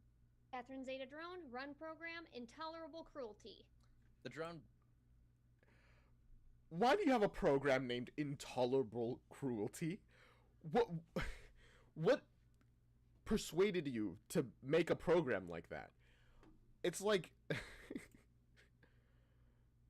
Okay.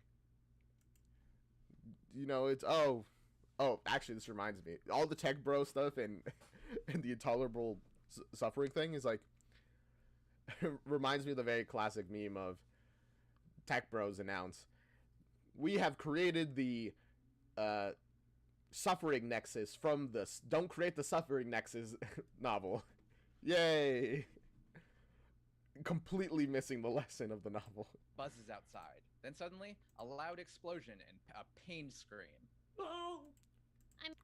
Wilhelm scream is what I imagine. Wow! Or however it goes. Made some upgrades last night. Interior Soho house, simultaneous. Tucker, drink in hand, delivers the punchline of a joke. Gwen laughs, but Scraggs just wraps his fingers impatiently on the table, searching for the food. Say, Tucker. Oh, the food is not going to get here in time. I'm so sorry, Scraggs. You tried so hard. How did you come up with that charming slogan for the game? Oh, I don't know. It sort of just came to me in the moment. Really?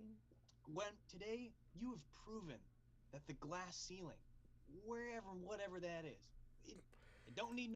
whatever that is.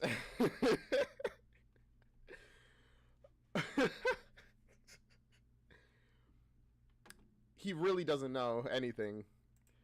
I think he's really just going off of charisma and just convincing people that he is a genius when he's not, which I feel like is the classic tech broke thing. Like, that's what Elon Musk did. He's like, for a while, like years ago about this point, people were like, yeah, he's a genius.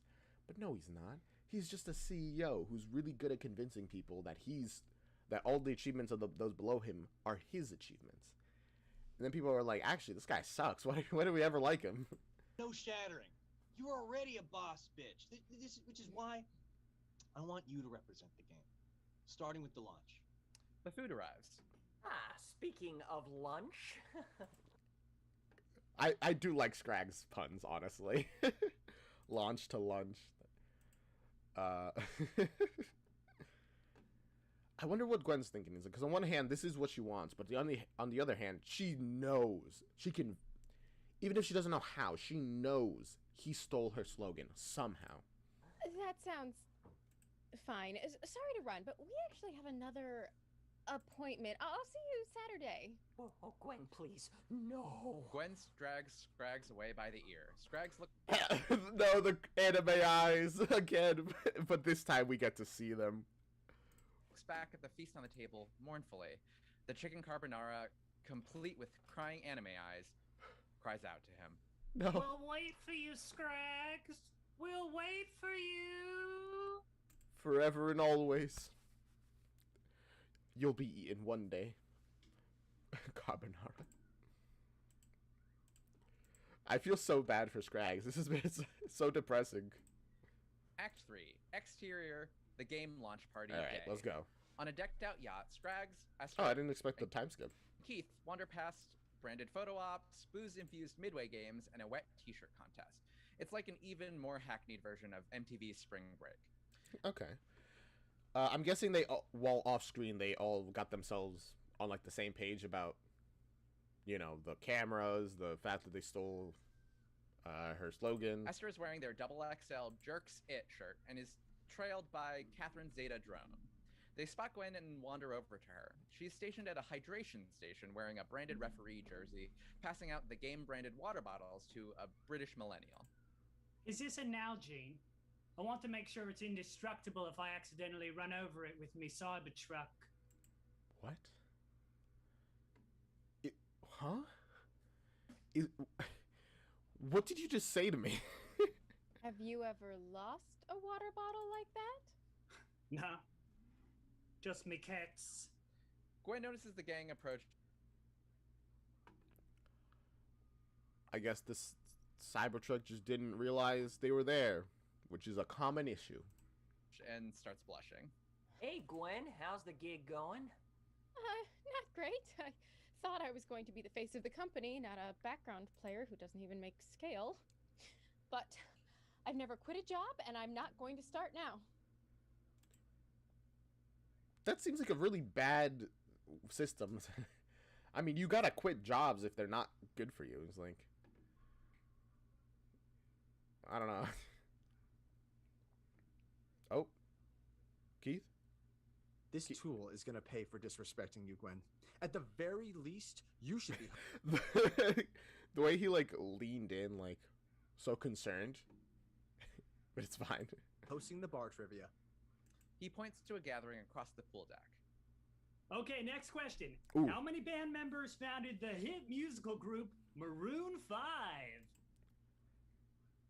Guys, it has to be 5. If there's anything to be peeved about, it's the literal spyware. If you're hearing this, we're coming for you, bozos. Why would you tell them that, actually? You should probably not. I hope you guys would go in like a secret. It would be a whatever, it's fine. A shirtless man walks up.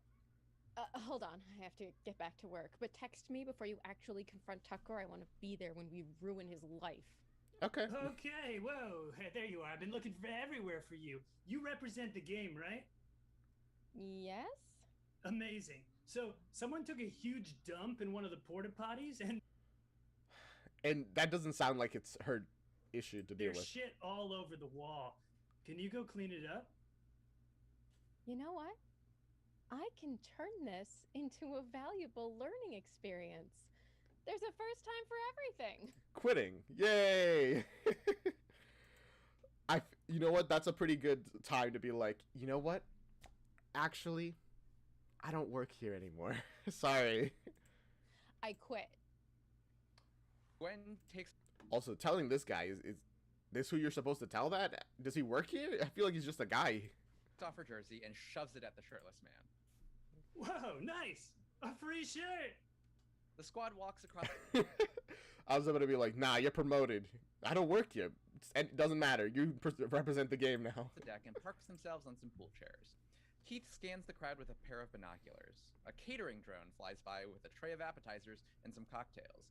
Esther and Scruggs each take a sampling. Esther drinks the cocktail like a Finally, Scraggs gets to eat something. shot and then takes a bite and immediately spits out the appetizer. Egg rolls are soggy and bland, 0 stars.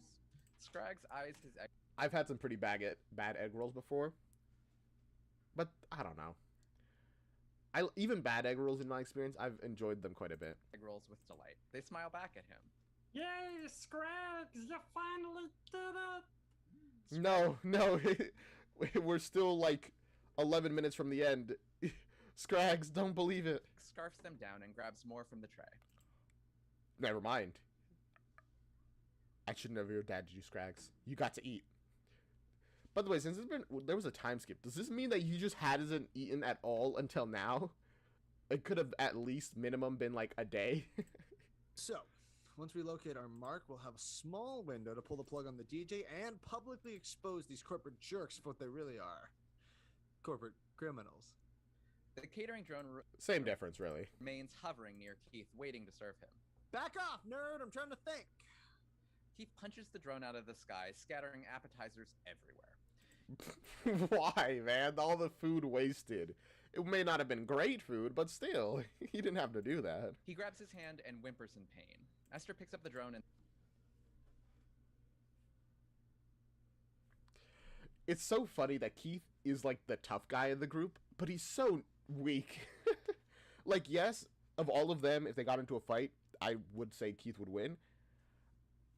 But he's like, but it's not a high bar, to be honest with you.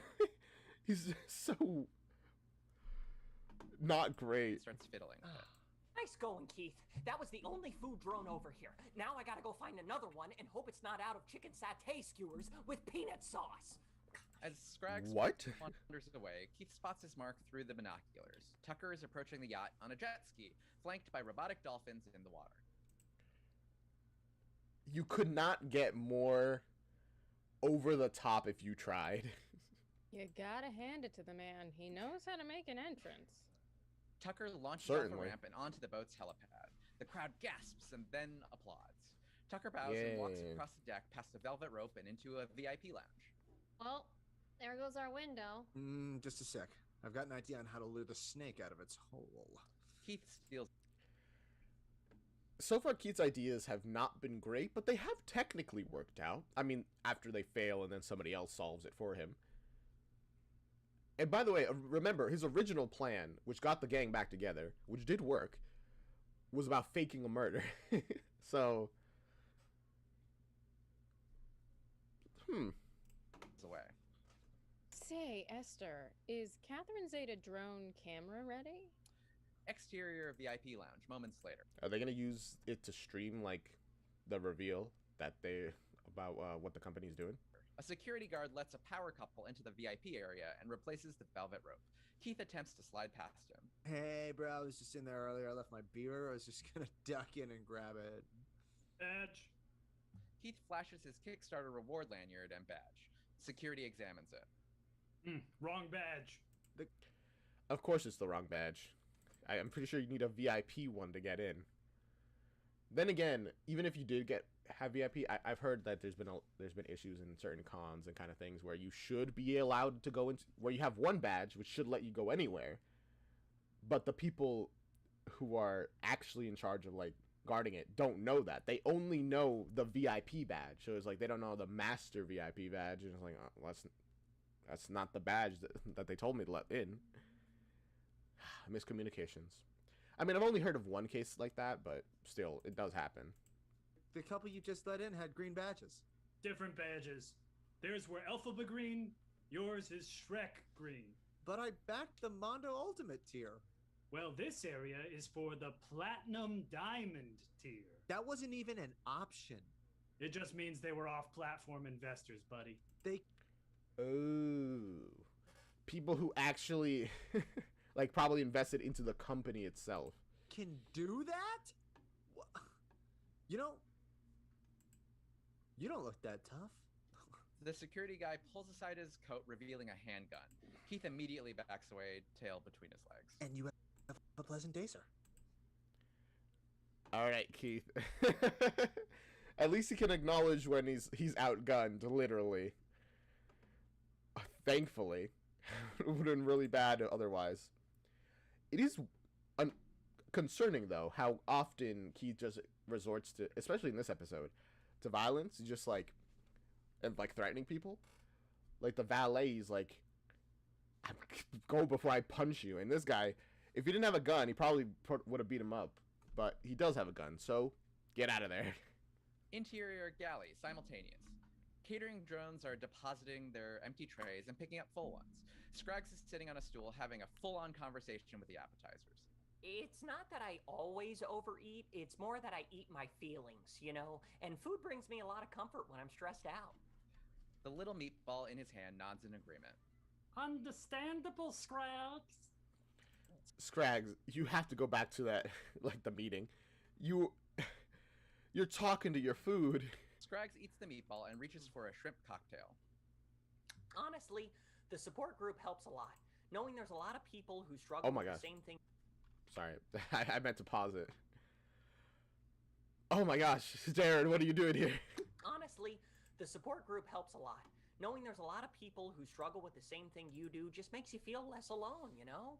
The key is cultivating conscious awareness about your habits and pausing before you reach for that tub of cookie dough. The shrimp. I guess. I mean, as long as it's like a choice. But even then, you can easily convince yourself, no, I'm just choosing. It's not that I'm obsessed. I know that I'm obsessed, but and this is fine. This is just within my bounds. And then you overeat and consume that entire cake. Chime in. That's very wise, Scraggs. We get really The audio was awful there. It's so unsynced. sad if we don't get eaten. It's a purpose. Thanks for noshing on us, Scraggs. Suddenly, the drones in the room all Scraggs is doing whatever to convince himself that, yeah, this is fine. pause in midair, then fly out. Exterior yacht deck, simultaneous. Scraggs follows the drones to the event main stage where Tucker is giving a speech, a glass of champagne in hand, next to a demo of the game. Today is the dawn Does the game look good, at least? of a new age. I just really want to know what it looks like. We haven't just created a party game, we've created a party lifestyle. The crowd cheers. What are you talking about, lifestyle? It's just a game, man. Like, I get you're proud of the game, but it's not gonna, like, change people's lives or anything. It's whatever. But anyway, I do see why it's called the game now, because it's literally just a bunch of games combined into one, making the game. But unfortunately, the game already exists, and you just lost it. I just want to say, I just want to say mad props to all of our Kickstarter backers. That you guys, and without your spiritual and financial support, spiritual support. Okay. Keith, out of options, jumps on top of an enormous speaker next to the DJ and waves his hands wildly to pull attention. Liar! This guy's a liar! You know what? I wasn't sure how they were going to confront him, but might as well do it this way. Tucker pauses, and the crowd goes silent.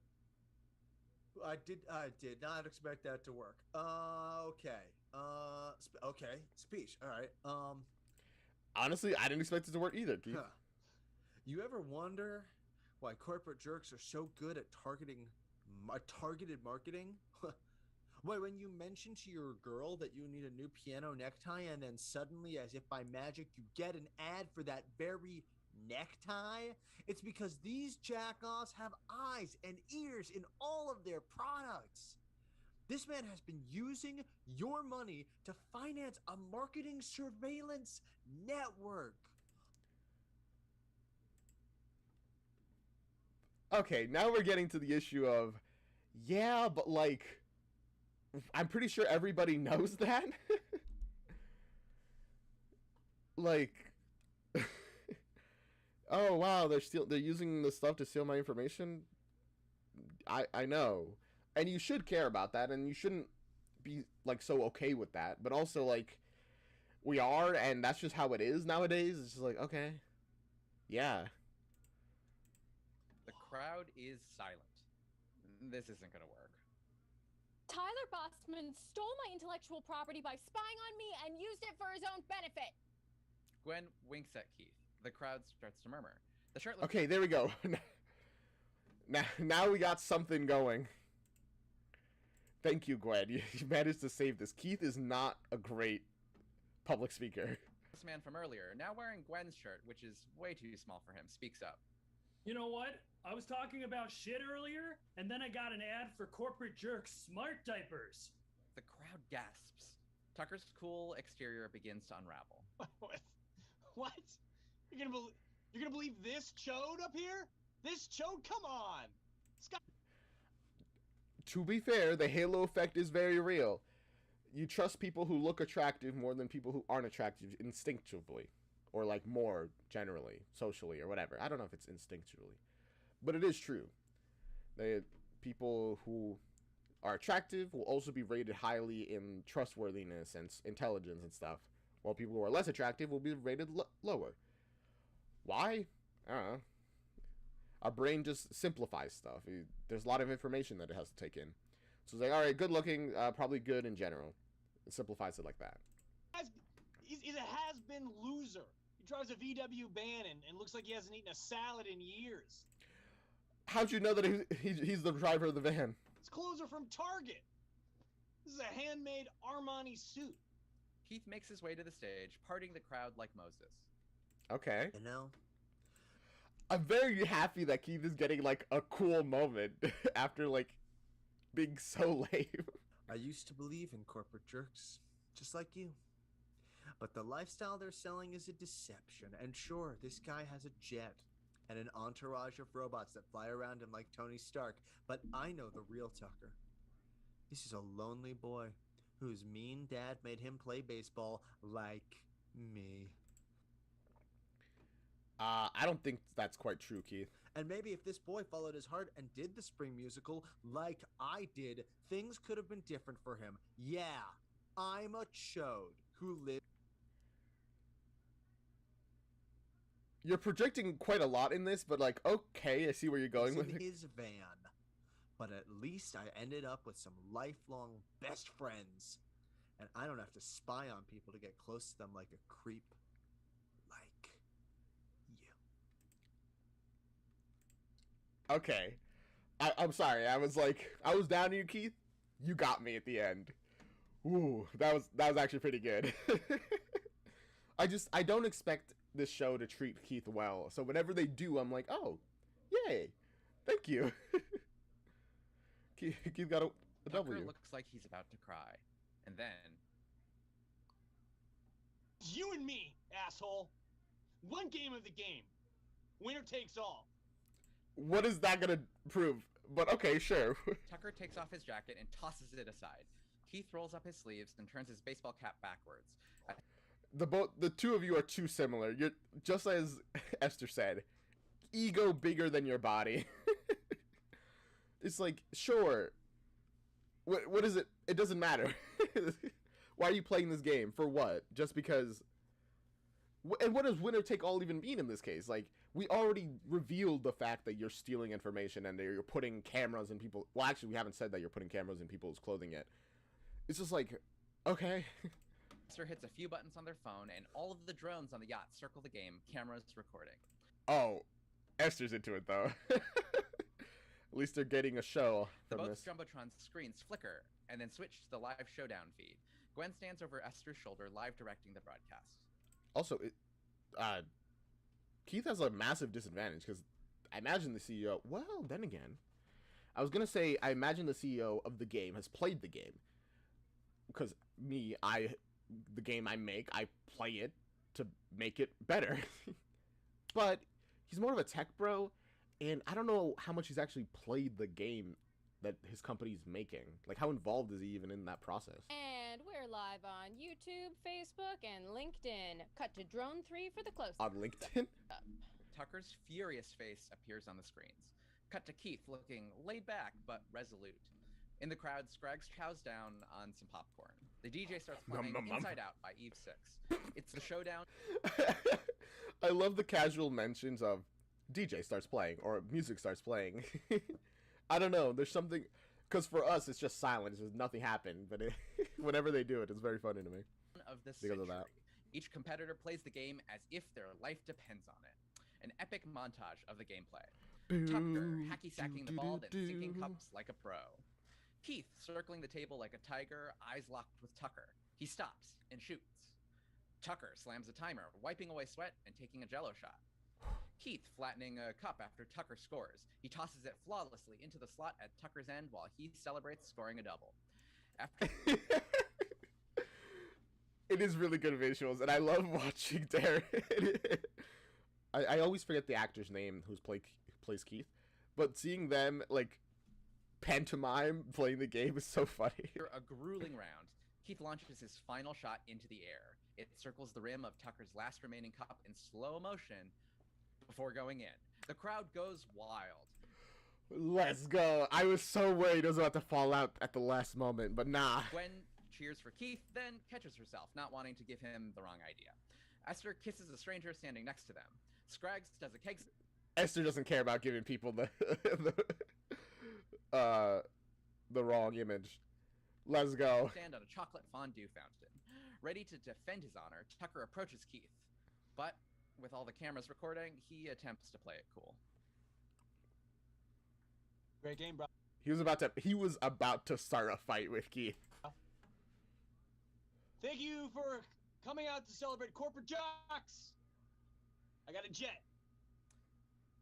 Important business back on shore, but yeah, have fun. Enjoy the free champs. Tucker jogs backstage with... Are they not going to do the reveal of, oh, by the way, there's a camera in your clothes that they sell? Trailing behind him. The DJ resumes playing Yacht Rock, and the party begins again. Once out of sight, Tucker spins around, getting in Keith's face. You know what? So what if you beat me? So what? Millions of people just watch that stream and are fucking wet for this game. He's such a sore loser. Technically correct, but I feel like he's so sore. We're still going to market, equipped with everything I need to get unfettered access to my customers. Harvesting all that data just got way easier. They're recording this still, aren't they? Here.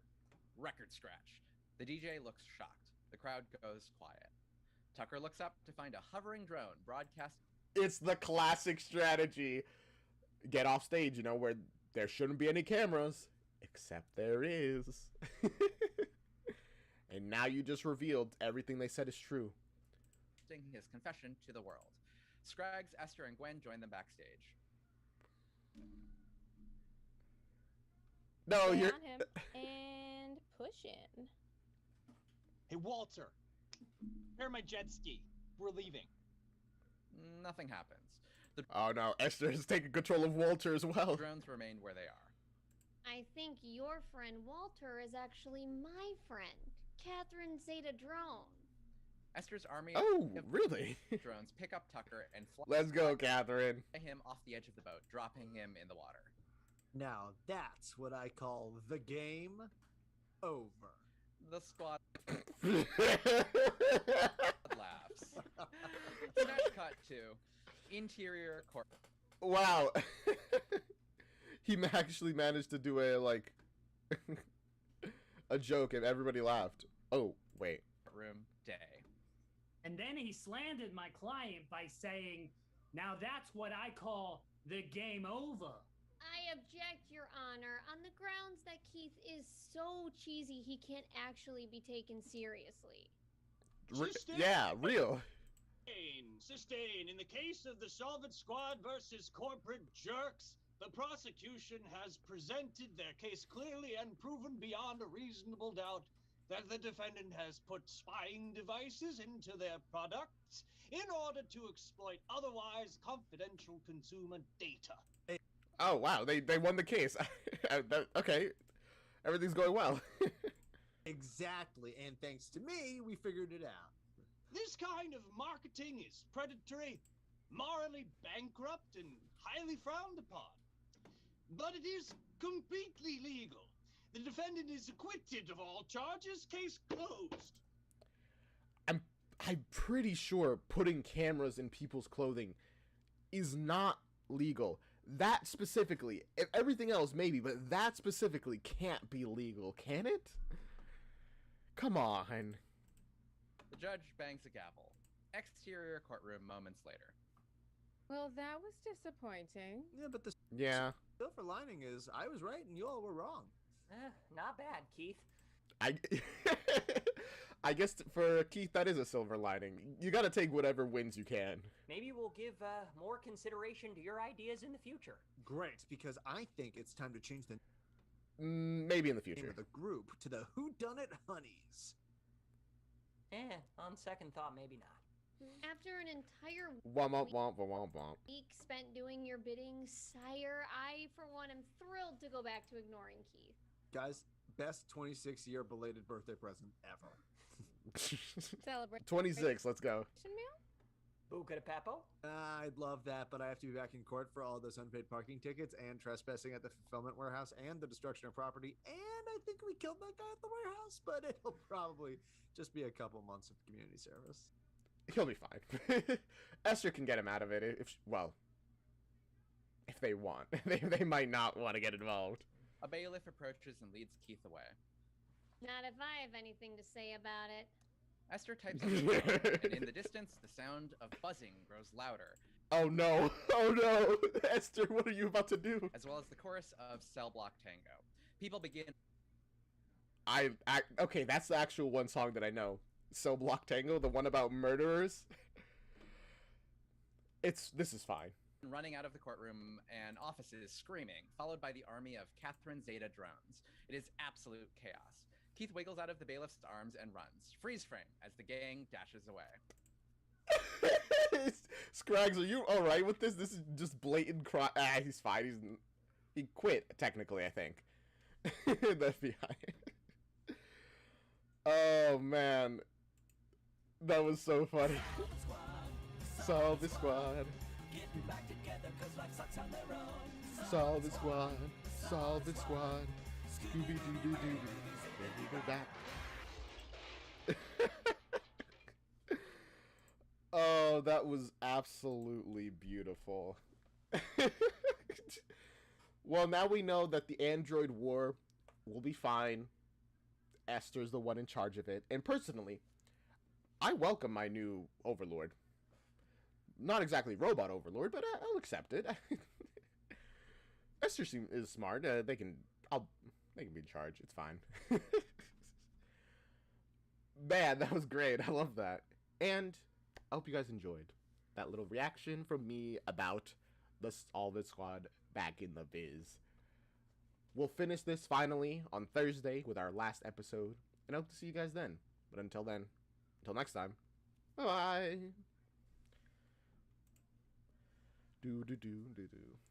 It is 4 o'clock, which means that's the end of stream. I hope you guys had a great time here, honestly. Do I have any last comments before I actually end stuff? Do you guys have any comments before I end stuff? I really, really like the Solve It Squad. It's kind of great. Oh, I realized something. Let me try to set this up. Ah, perfect. There we go. I managed. I just want a way to be able to send messages to both Twitch chat and YouTube at the same time. Oh. I did that a little early. Alright, whatever. This is the outro song. I forgot the outro song. This is the outro song. This is the outro. Outro, outro, outro. This is the outro song. Do, do. This is the outro song. This is the outro song. Do, do. This is the outro song. This is the outro song. Do, do. Bye, bye, bye, bye, bye. Bye, bye, bye, bye, bye. Bye, bye. Oh, that was a bit scuffed, but it's alright.